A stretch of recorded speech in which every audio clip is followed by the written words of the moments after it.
Welcome to For the Long Run, the podcast exploring the why behind what keeps runners running long, strong, and motivated.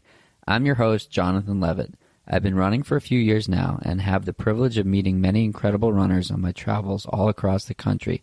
This podcast is intended to share those amazing conversations. Today's guest is Allie Kieffer.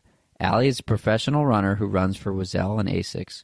We talked about what got her into the sport, the role that social media plays for her as a pro athlete, her passion for helping more women start running and be able to feel more comfortable in their own skin, and much, much more. Hope you enjoy. All right, I am here in Flagstaff with Allie Kieffer. Hi, thanks for having me. Of course, thanks for joining me today. So you are out here training. And you are racing London this year. Yeah. So I was supposed to race it last year too, but I didn't make it to the start line. Yes. So redemption this year. It is going to be a redemption year. Cool. So we have a couple questions that I want to run through, and we will go from there. Okay. So the premise of the podcast is to talk about what keeps people motivated, what keeps the fire burning. And so I've been chatting with a lot of elite athletes and non-elite athletes and everything, everyone in between about motivation and what they've learned over the years. So I guess to start off, what would you tell 2010 Allie? Don't give up. Don't give up. I like that. Yeah. In 2013, I gave up, and I feel like I lost a lot of years that I could have been putting in mileage to get better for now, because now I'm playing catch up. Like I feel younger, like my legs maybe are younger than my age. Yep. I don't think sometimes you will run out of age though. Right. I'll still get old at the same time everyone else does. So I wish I hadn't given up. But like in a way, I gave up professional running, but never actually running. Like I took maybe 6 months or a year off of, like I didn't run at all. But then after that, I was running because I love to run and I'm passionate about it, which I think is like what keeps me in the sport. I want to get better, and I think that I have a lot left in me to improve on, but I don't necessarily stay in it just to get better. I stay in it because I love it. Nice. So along the similar lines, what would you tell Allie the night before 2017 New York? I would not change a thing. Yeah, that was great. Yeah, I didn't have any expectation going into that race. It was so blissful, the whole entire 26 miles. And people are like, that never happens. It's never going to happen again. And I was like, you are so wrong. And 2018 was a whole different story, and they were absolutely right. So do you think the highs and the lows are necessary, or would you rather have, every race be like that one? I mean, I'd love for everyone to be great, but I don't think that's practical. And 2018 wasn't bad. I just felt really different during the race. I didn't feel good for nearly as long as I did in 2017. But it sounds ridiculous, and I hate when people say this to me, but if you don't know the lows, you can't really appreciate the highs. Totally. So I think you need them. What are some of the lessons that you've learned over the years that you would tell a new athlete, specifically a young, female athlete getting into the sport or getting into competitive racing? I think I would just have made it a little bit more fun. I always wanted to, I felt for a long time running was the only thing I was good at, and so I needed to have success in it. Mm-hmm. And then when I didn't have success, I lost all the joy for it, and it was a lot of pressure. And if I was with younger girls now, I would just try to foster an atmosphere that was fun, because you can do really well in a fun atmosphere. It doesn't have to be so black and white of good and bad, or you did all this work or you didn't. And I think especially in running, we're often really hard on ourselves. It's a kind of a selfish sport, and we're doing it a lot of us alone. I don't do all my runs with other people even, so it can just be really easy, I think, to be your biggest critic. So if you can try to just find out what you did well every day, I think that would have helped me a lot. Kind of keep that gratitude journal style. I still don't do that, but I should take my own advice on this one. It seems like it's more and more people are doing that. I just think it leaves you happier. Yeah. Like every day, you know, and I've learned to like, you know, like one of the big things I want to do is do gym work. But it's really vague. So instead of just having this vague idea of gym work, like I have 3 different days of what I do in the gym, and then I just get to check the box. So like I don't have to overcomplicate things. Where, you know, I did my gym work, and I also like set my own schedule, and I'll just go all day. Where it's 8 p.m. and I'm still like on my computer responding to people or doing something related to running. Like this is not like a 10-hour workday. Right. It's like getting really long. So I've had to like set boundaries and stuff for that too. Cool. How do you go about setting those boundaries? I know a lot of times people either feel like they have to be completely all in or giving 110% all the time, or finding balance and doing things outside of running that are totally separate hobbies. Yeah, I'm pretty much all in running. That's what takes up most of my time.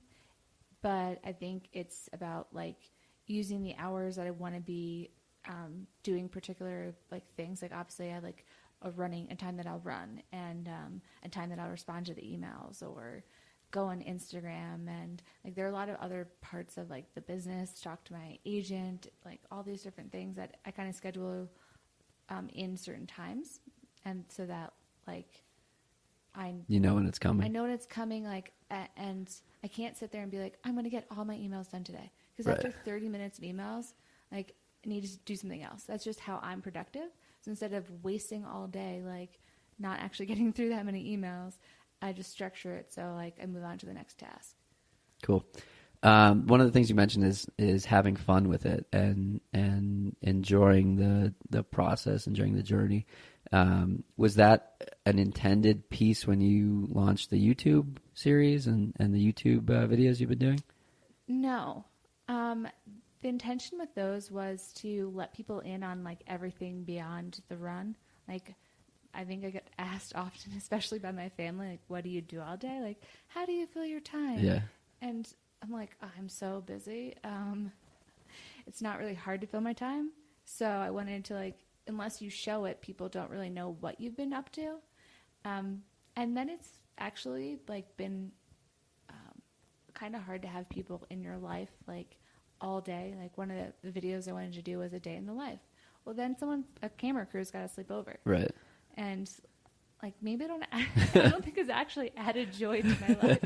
I invited my friend. 4 a.m. Allie goes to the bathroom. Yeah. Too hydrated. Or like, you know, you're just like cold and, you know, you're like sneezing and then someone's taking a picture of it. You're like, well, that's pretty awful. Life picture. unfiltered. Like, yeah, it really is. I did a workout down in Camp Verde. So I drove like an hour down and I did what I now call the impossible workout because I failed it twice and I made the most out of it, but like I really don't think I was capable of doing that workout. And I started yelling at Brad in the middle, and it's all on camera. And like that apparently is going to be our workout video. I'm like, can we cut that? And the camera guy, who's my friend, was like, you know, if you really want to, but like it's going to make way better. It was film. good, yeah. Like, oh my God, there's just like some things you don't want on camera that are now on camera. So do you think that, I mean, how do you look at failure? How do you look at a workout that doesn't go as you had expected it to? Yeah, I think I started crying. I was pretty bummed about it. But looking back. Yep, looking back, I haven't had like any like stellar workouts, so I'm not like super excited about where I'm at fitness wise, I guess. I've had a lot of like Brad calls 7.5 to 8.5 on a scale of 1 to 10 workouts. Yeah. And C's get degrees. Yeah, that's where I'm at. So now our expectations were just really high. Or I've had really heavy legs, but I don't really often have like that 10 out of 10 workout. Yeah. Just once in a blue moon, and it's nice to have. I wouldn't call like those workouts I didn't do great in failures, although they felt like them at the time.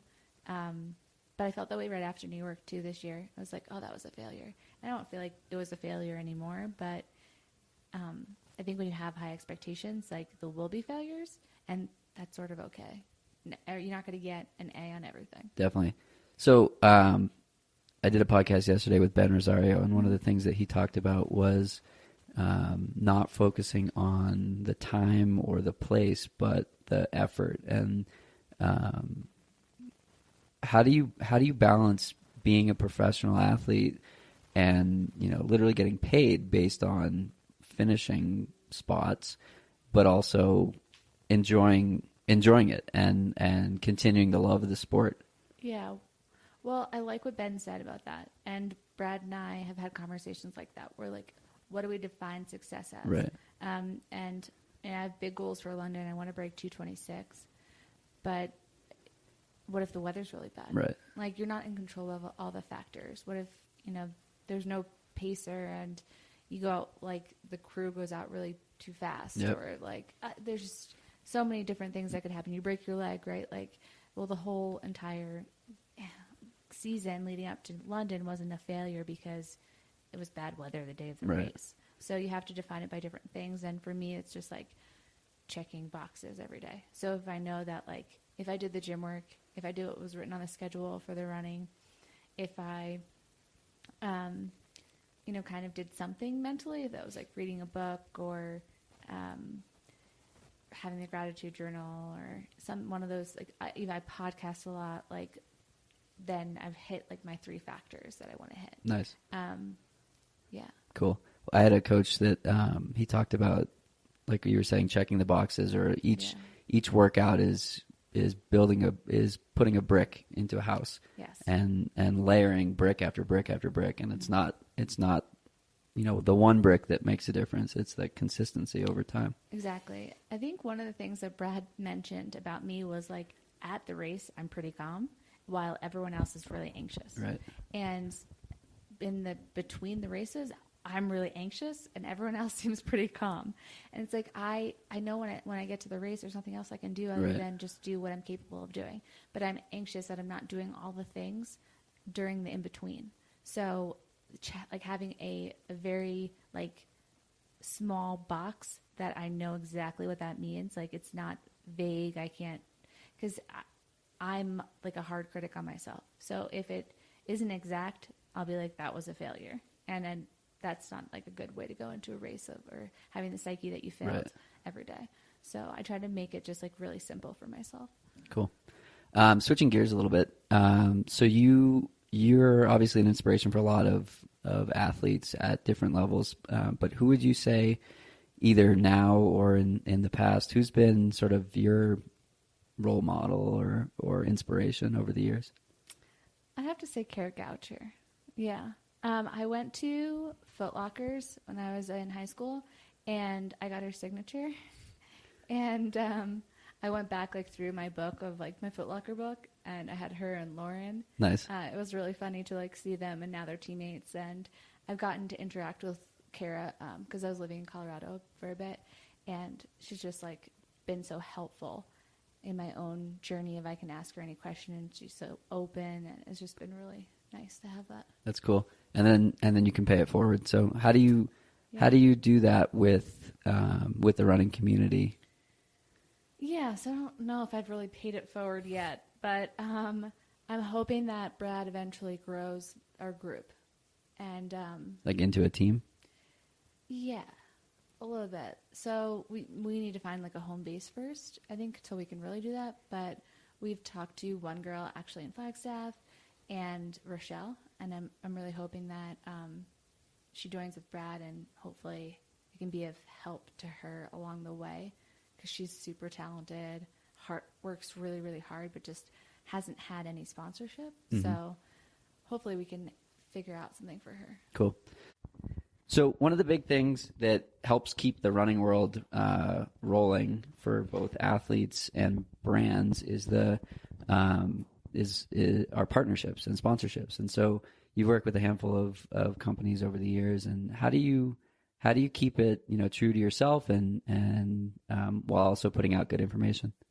Yeah. So I think the first thing is that I try to keep it mostly to like long-term partnerships, because if we can both be invested in each other, or it's not really going to work out. Mm-hmm. I don't think. Like, I'm not going to sell out my followers for like $100. It just doesn't make any Right. sense to me. So I've gotten better at saying no to things. Also, I think that like if things like a company came to me recently and they wanted like a post a month, and one of the things they wanted to post about was scale and headphones. Another thing was like a scrub for your face. And I was Sort of like, all over the board. yeah, so it's like really like broad. It's like Target. Yeah, yeah. And I was like, well, I use headphones and I use a scale, but like I don't use a facial scrub brush. So Right. like I'm not going to do that one. And they were totally cool with it. So I just did I just said yes to half the things that they wanted. And I feel like if it doesn't fit with me and my image, like I'm not going to put it out there. I'm not going to put it out there just to like sell something. I really don't want to be a saleswoman. Mm-hmm. So it's interesting because the longer I'm like doing this, or I guess the bigger my social following gets, the more opportunities there are. And I've kind of thought of myself more recently as like, wait, I'm a saleswoman. And like a lot of even the long-term sponsorships, like they sponsor Shalane Flanagan, Nike sponsors her because she's going to sell shoes. Right. And I never thought of it like that before. But like, if that company believes in me, like Wazelle believes in me, they want me to run well, and they support the like professional running side so much. Like I would not be where I am today without them. But at the same point, like I should be helping them get the word out about like their company. Right. And I think that I'll do a better job for them and being an advocate for them, knowing that, than just thinking that I'm just being paid to run. Because that's really not the whole part of the deal. It's interesting because there are so many athletes that like reach out to us at Inside Tracker and they're like, hey, these are my stats and this is who I am and I have 200 followers. And it's hard because, you want to, respect their level, the caliber of athlete they are. But at the end of the day, it's like, this is a business decision that has to be made.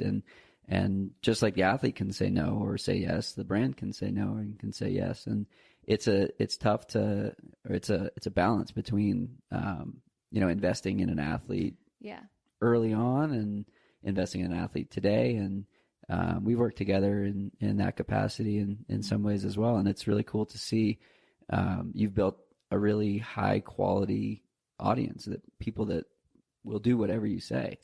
And it's, I hope not. I hope they think for themselves. well, no, but what I mean is, it's not, we have some athletes that we work with that have, millions of followers or 500,000 followers or 200,000 followers, and they'll post something and nothing will happen.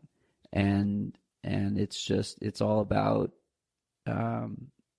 understanding the power that comes with that. And it's cool to see when athletes are, consistent and really true to themselves with stuff that they use and that kind of thing. I think that brings me back to like the long-term partnerships, because like a company like Wazelle, like they've invested so much in me, not just financially, but emotionally. Right.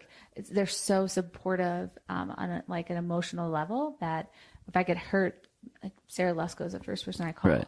Like I'm doing this race in 10 days and I texted her husband and was like, hey, what do you think I can run? Like, cause we are close like that. And I value having them. So I like want to help them become successful, just as they want to make me successful. So it goes beyond like trying to sell something too, of like you like have the strong desire to grow together. Right. And I think that then it's really you speaking. It's not me just like pushing Wazelle on people. Right. Like I like the clothes. I like the people behind the clothes. So like, I think this is actually a really good product and company. For sure.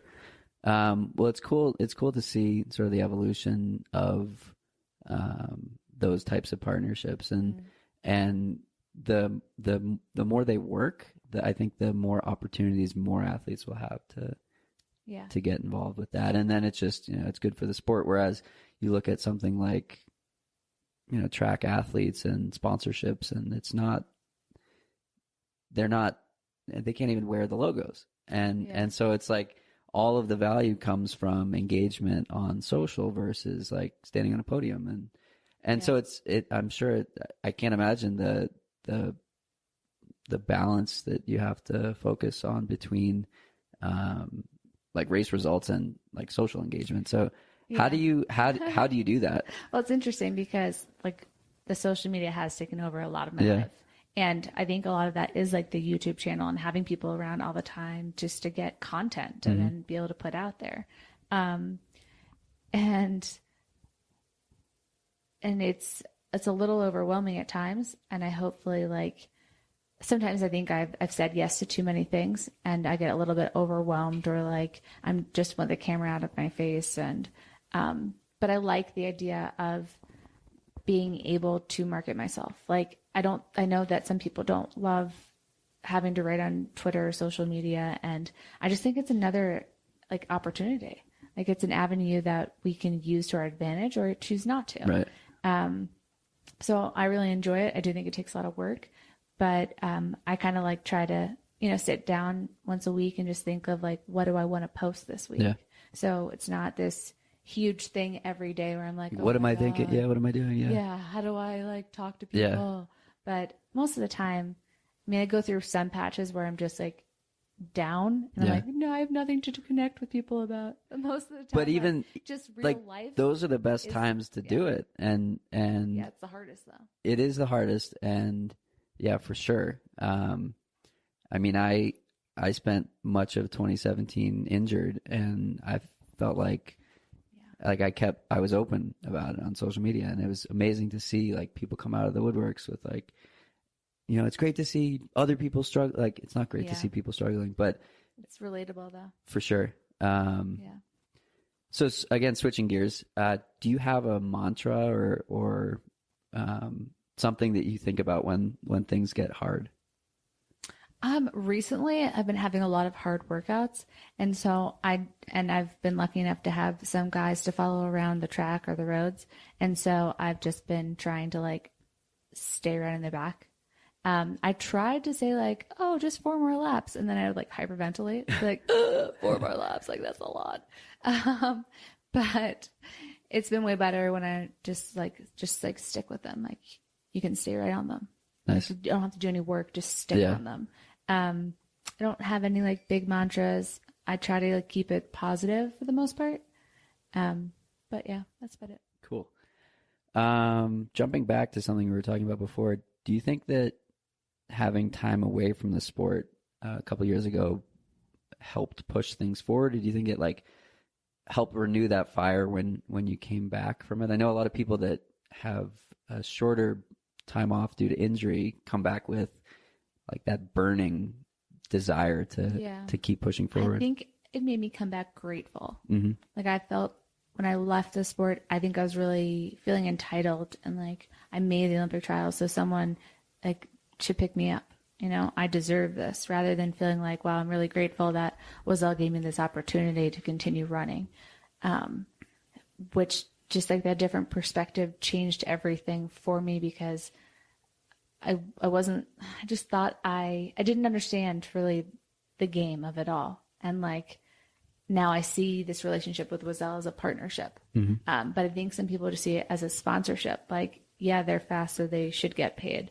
And nobody owes you anything. Right. So I think that really helped. Like the maturity of moving to New York City, getting a job, like having to figure out life and expenses and bills and whatever, all the stuff, just changed me. I think that it really helped me in the running stuff, but like, and I think breaks can do that, where like, but I was really interested and like really into it beforehand. So I don't think I got really necessarily more dedicated. I just got a little bit more grateful.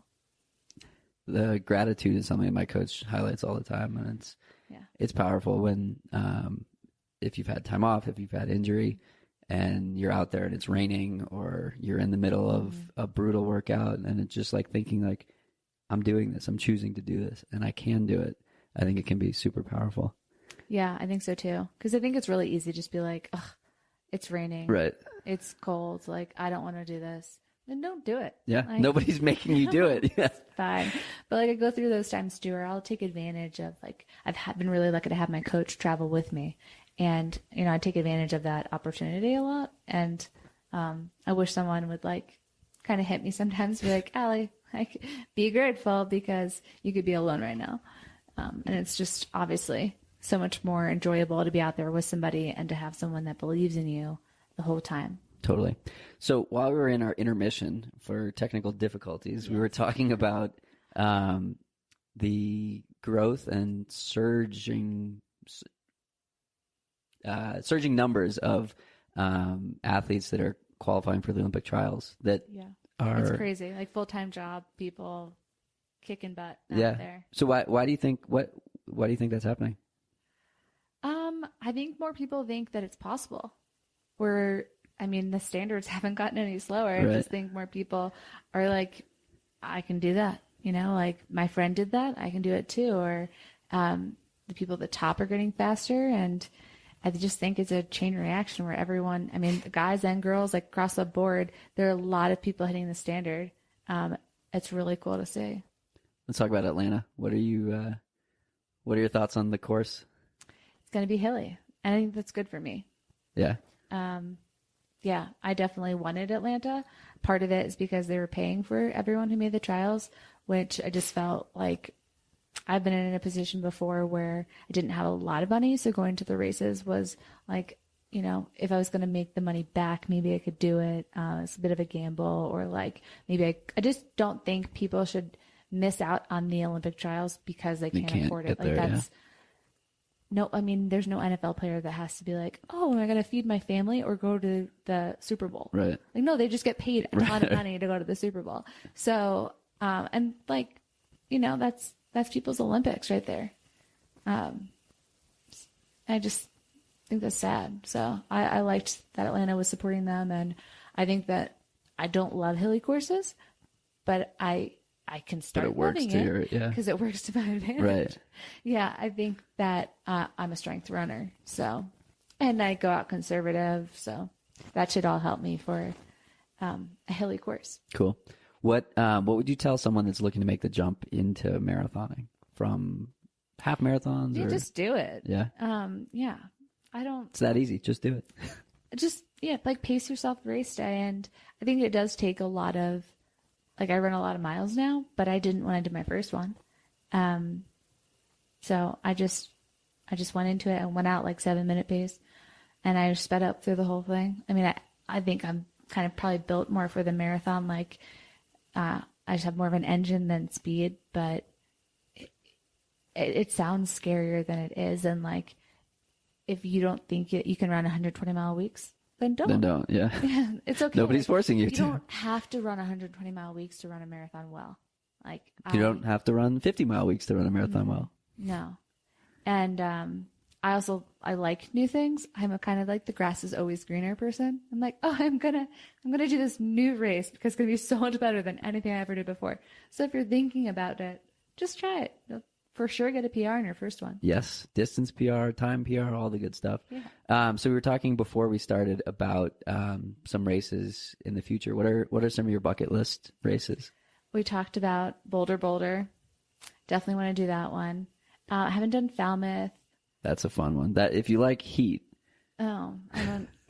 I think if I want to go to Tokyo, I need to start liking heat and humidity too.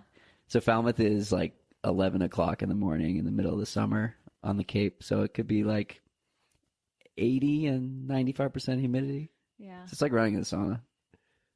It's fun. All right. Well, the crowds are great. Yeah, I like crowds.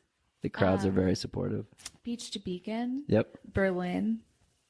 Boston. Nice. Chicago. Like all the big ones. All the big ones. Yeah. There's just so many. I think every time I hear about a race, I'm like, I'm totally doing that one. And then I put like a race every week on my schedule. The coach is like, I don't think so. So, yeah. In time. Yes. Many races ahead. So one thing that's been, I guess, talked about more recently in social media or just life in general is the importance of mental health. And so how do you think that mental health plays a role in being a happy runner, being a lifetime runner, and someone that's, enjoying the sport and enjoying what they're doing? How does mental health affect running? Yeah, I mean, what? I feel like running affects my mental health for sure. How so? Like a much happier person when I run. Yeah. It was interesting. I was listening to a podcast yesterday, I think it was. It was Mary Ferrelli's podcast, and he had on, I don't remember his name, but he's the coach of Redwood High School. And he's like a 3-time Olympic trials qualifier, and his mom coaches them, and he went to Cal. Anyway, so he said when he was young, he had parents that ran at Cal together. And on the weekends, his sister and him would like watch TV, and his parents would go for a run, and they'd come back smiling from ear to ear.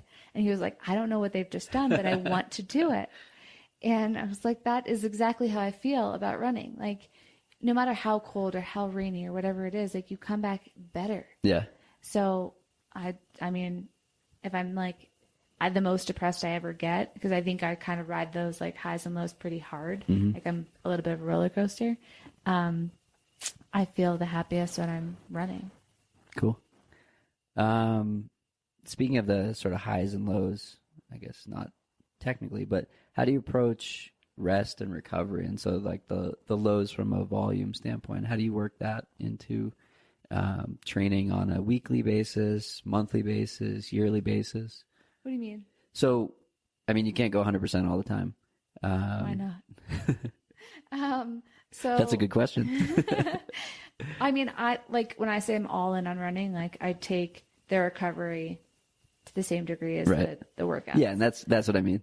Yeah, I'm like getting ready to hire a chef. Nice. Because I actually really like cooking, but I just feel like I'm on my feet a lot. Right. Like it's just another thing on my plate. Pun intended. Yeah, that's funny. I hired a friend to like respond to some of my messages for me because I just get so many emails, and like I actually want to just put on my Instagram my agent, because most of the stuff I just forward to her anyway. Yeah. So like anything I can kind of take off of my agenda and put somewhere else so I can recover. And part of that's like resting my legs, but also like resting your my mind. mind. Yeah. And it's sad because it's not necessarily a mental job that I'm doing of running, but when I get home, my brain is fried. Yeah, I mean, I would argue it's super like you just have to be on during the whole, like, unless you're completely zoned out and you've hit that, flow state. I feel like you're concentrating all the time. So tired after the workout, and like, so I think that all those other stuff sometimes take me away from just doing the running and recovering. And not that I want to be like a Netflix queen, but like having time to just like unwind. Yeah. And I'd love to spend a lot more time reading, but I spend a lot of time like, shoot, my to-do list is growing longer. So I think like getting some help in those regards is helpful for me. But yeah, I think rest is like so important. And with that being sleep, like sleeping a lot. I'm not very good at taking naps in the middle of the day, but I've tried to give myself like an hour where I'm either reading or sleeping, so that maybe it turns into a sleep. Yep. Do you do any sauna sessions? I haven't, but I need to start doing that. Yeah. Yeah. I find that it's like a really cool way to decompress, and you can't bring your phone in there because it'll melt and turn off. There's a sauna at the gym, but there's a lot of like weird stuff. There's a lot of naked ladies, and I don't know how into that I am, so I've just avoided the showers and the sauna area. But maybe eventually. Try a different hour, maybe. Like the 2 o'clock hour might be better. You'd be surprised what time people are free here. Yeah, I guess that's a good point. Town. Yeah, people aren't working too much. Wacky schedules. Yeah. So why did you start running? What got you out the door that first time? My sister. Yeah, let's hear about that. Yeah.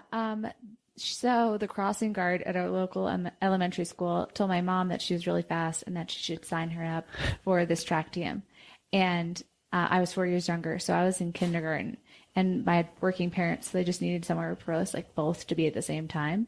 So my mom convinced them to allow me to be the youngest person ever in the club.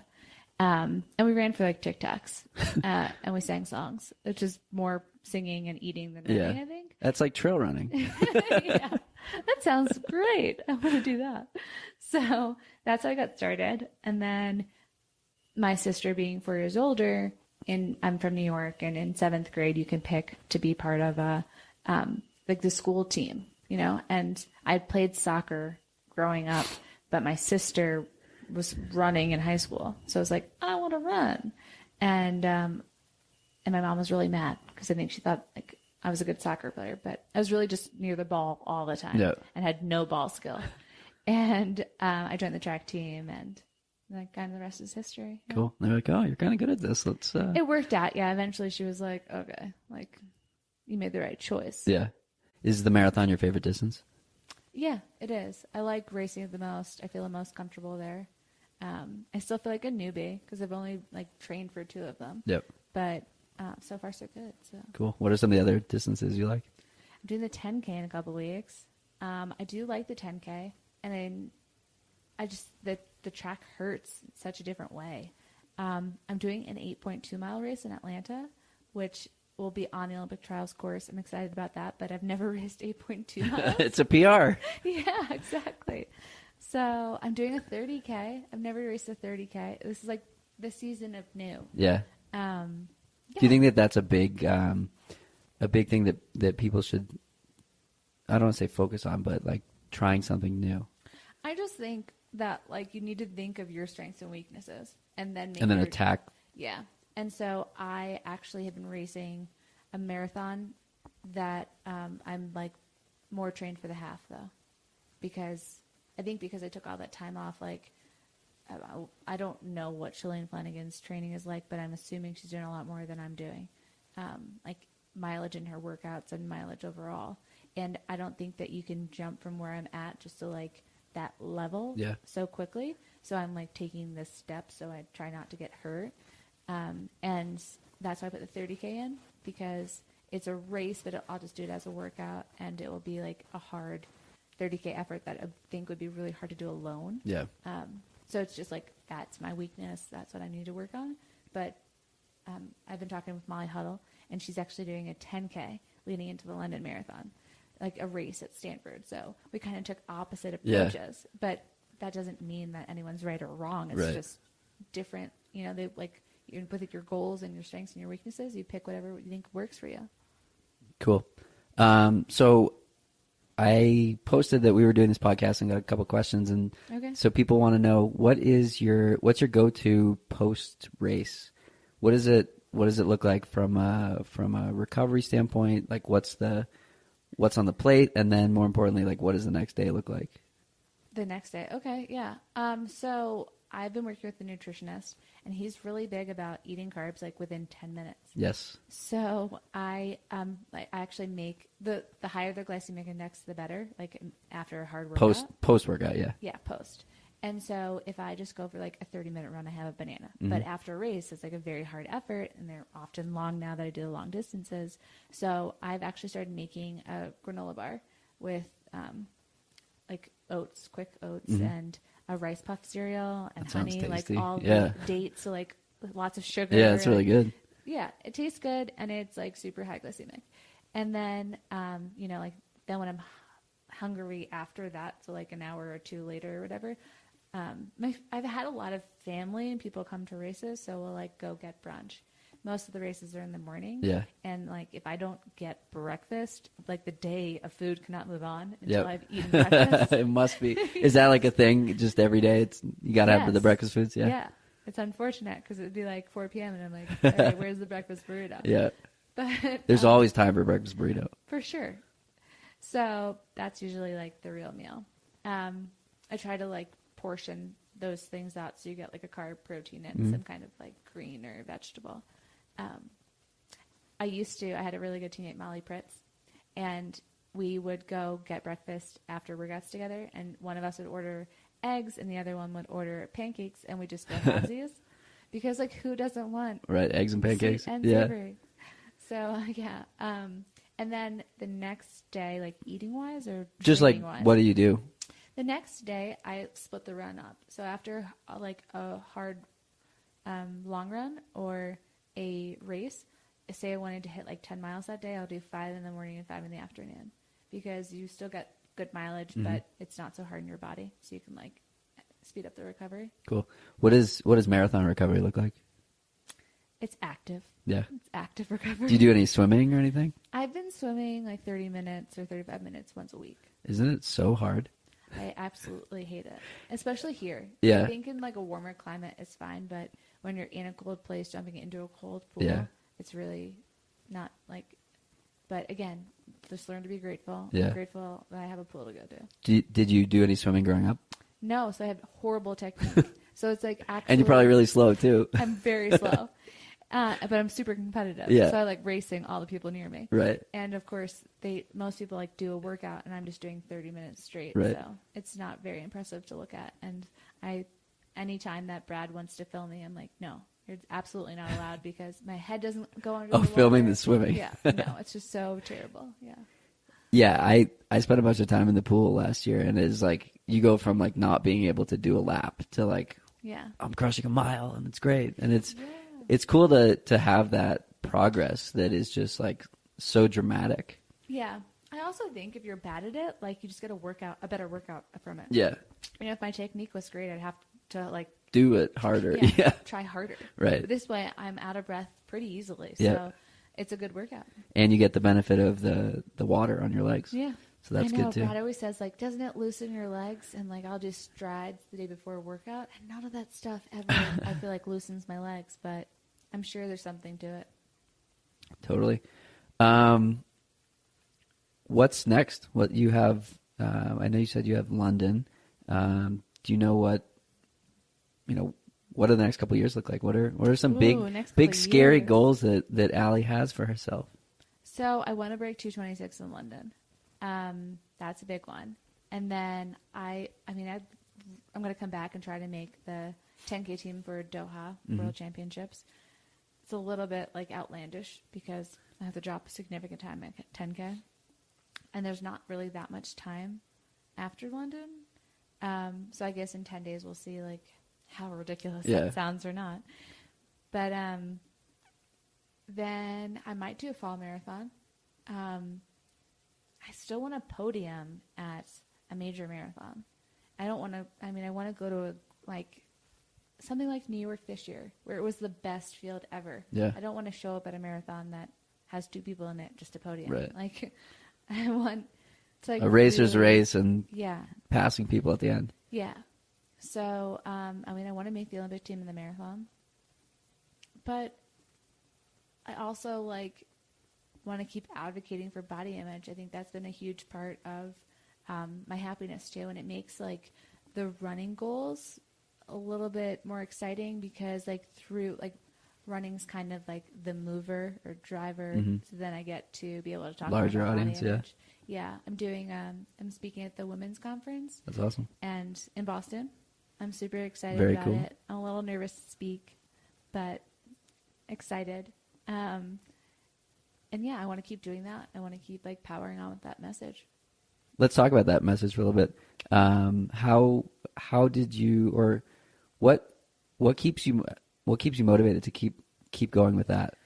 Because every time I talk about it, someone sends me a message and is like, I had an eating disorder, or I'm struggling with this, or I needed to hear this today. It's like...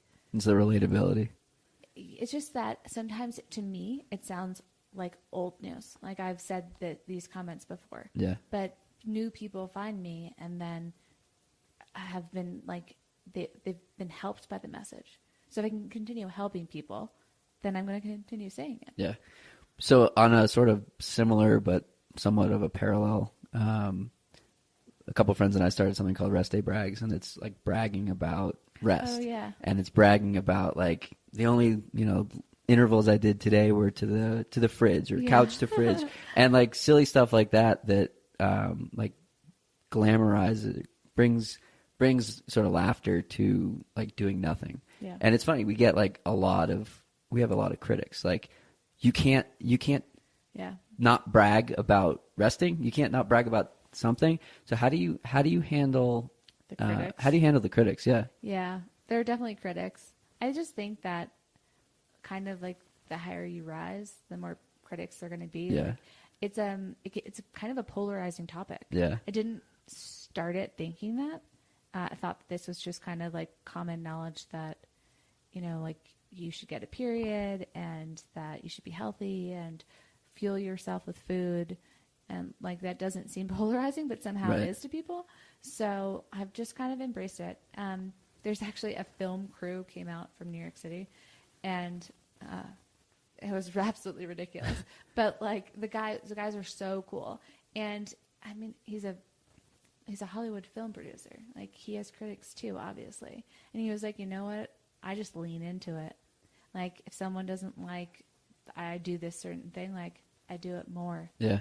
You know, I'm like, if I'm happy with myself and what I'm doing and I believe in this, I just Then you're doing it right. Yeah. One of the things that I've heard before is that 10% of people will disagree with you no matter what. Yeah. And no matter who you are, no matter how much success you've achieved. So yeah. like the bigger you yeah. get, the bigger that 10% gets. But the goal isn't to please everyone. Exactly. Exactly.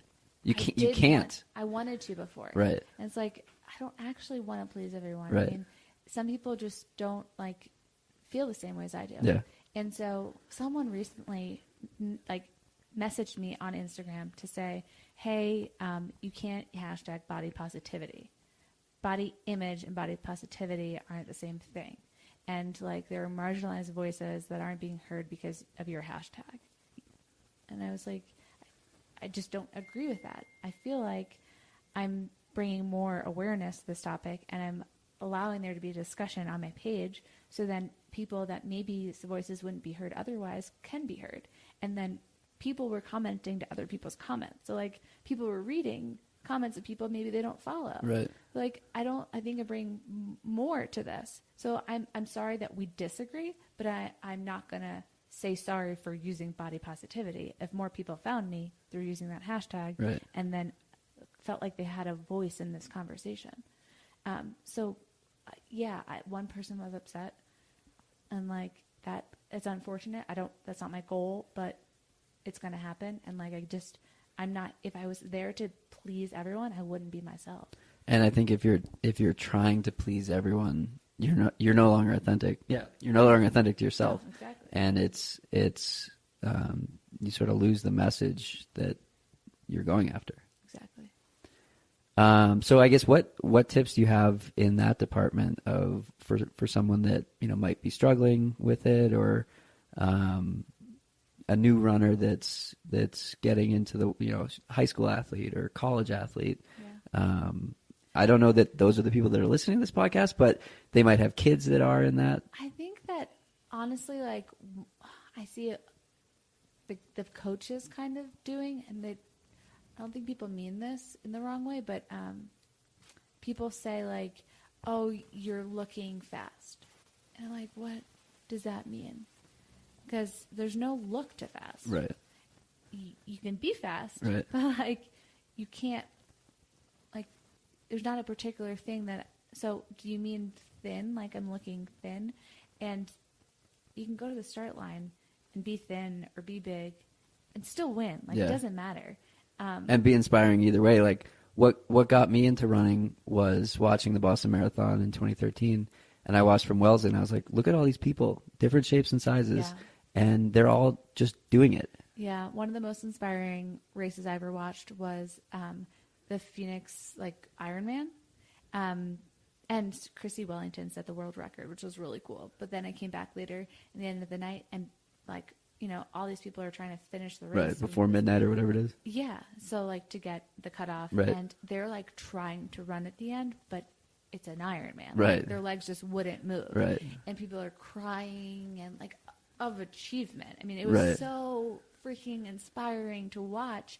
And I think that part was more inspiring than Chrissy Wellington. You know, not to take anything away from her, but just go, just doing it is so cool. Yeah. So, I also feel like with people that are just getting into running, or we should just let people be runners then. Yeah. You know, I think sometimes we discourage people because we tell them, oh, you don't look like a runner.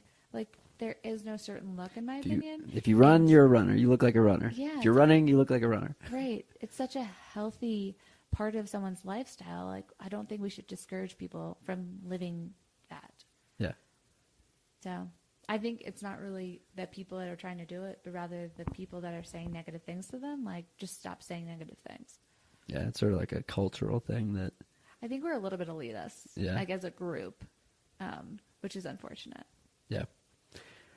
Agreed. Well, thank you so much for this. This was was thanks fun. for having me. Of course. That's it for today's episode. Like many long runs, it's sad when it has to end. I hope you join in next week on For the Long Run. And in the meantime, happy trails. If you've enjoyed this episode, it would mean a lot to me if you shared it so that others can find it and enjoy it too.